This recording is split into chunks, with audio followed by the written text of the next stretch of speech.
Odilon does not use encryption by default. In case you want to enable encryption, you have to stop the server and execute a script called enable encryption.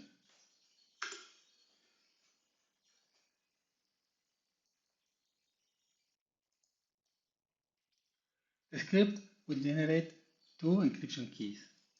The encryption key that goes to the odilon.properties file and the master key. The master key is not used and you don't need to put it anywhere, but you have to store it safely because it may be needed in the future in case you want to generate a new encryption key.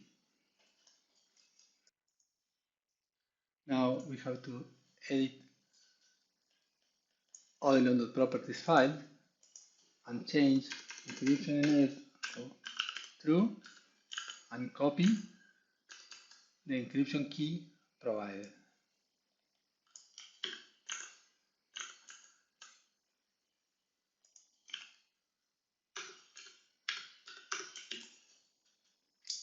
And that is all. Now when I restart the server,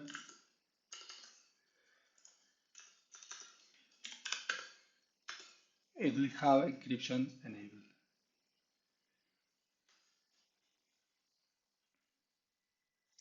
The server restarted and it says here that the service was initialized and encryption is enabled.